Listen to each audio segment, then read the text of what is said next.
Assalamualaikum warahmatullahi wabarakatuh. Izin memperkenalkan diri, nama saya Dwi Intan Ramadhani, NPM 2213031048. Di sini saya izin mempresentasikan tugas saya dalam mata kuliah Social Skill dengan tugas membuat naskah dengan judul dengan tema skripsi. Nah, di sini saya mengambil judul masalah penelitian skripsi. Nah, penelitian dapat disebut penting bila terdapat masalah penelitian. Jadi, sebelum melakukan riset, seseorang harus menentukan masalah penelitiannya terlebih dahulu. Nah, masalah-masalah berarti penyimpangan dalam suatu kondisi, situasi dari batas-batas toleransi maupun aturan yang telah ditetapkan. Nah, dari penjelasan di atas, saya akan menyampaikan pokok pembahasannya, yaitu masalah penelitian dalam skripsi. Masalah penelitian berarti suatu kondisi tertentu yang perlu dipecahkan atau diuji secara sistematis. Tapi tidak semua personal dapat dikembangkan menjadi persamaan penelitian. Suatu masalah dalam penelitian dapat dikembangkan bila mencakup 3 unsur, yaitu yang pertama ada kesenjangan atau penyimpangan dari yang seharusnya terjadi. Kemudian yang kedua, persoalan tersebut dapat dikembangkan menjadi pertanyaan yang bersifat hipotesis.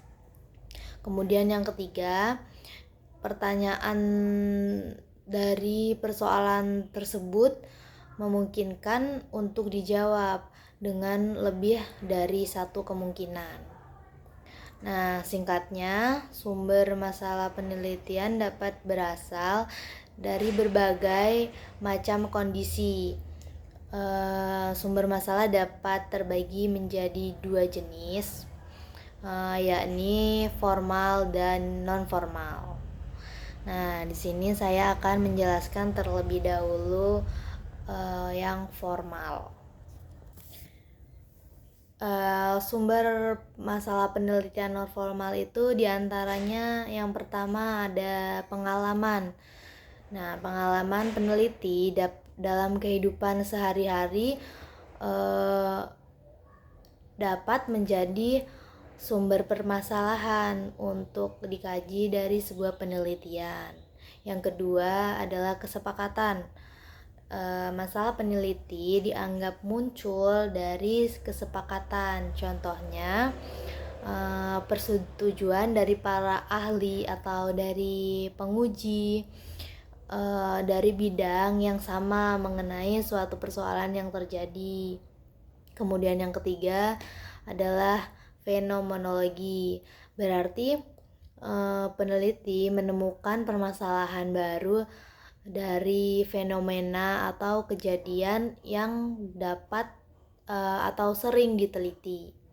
Kemudian yang keempat ada konjektur. Konjektur ini permasalahan yang dapat ditemukan secara naluri dan dapat dan tanpa dasar yang jelas.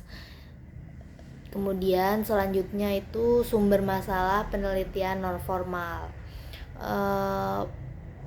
Masalah penelitian non formal itu ada 3. Yang pertama ada analogi, yang kedua rekomendasi penelitian lain, yang ketiga ada renovasi. Nah, kita bahas dulu yang pertama, yaitu penelitian sumber masalah penelitian formal itu yang pertama analogi. Peneliti dapat melakukan masalah dari mengadaptasi masalah suatu pengetahuan yang menerapkan dalam bidang pengetahuan baru. Kemudian yang kedua ada rekomendasi penelitian lain. Permasalahan dapat ditemukan dari rekomendasi penelitian lain. Jadi peneliti akan merekomendasikan suatu masalah kepada peneliti lain pada bagian akhir jurnal. Kemudian yang ketiga ada renovasi. Renovasi sendiri berarti peneliti menemukan permasalahan dengan cara mengganti, mengurangi maupun menambah dari unsur-unsur baru.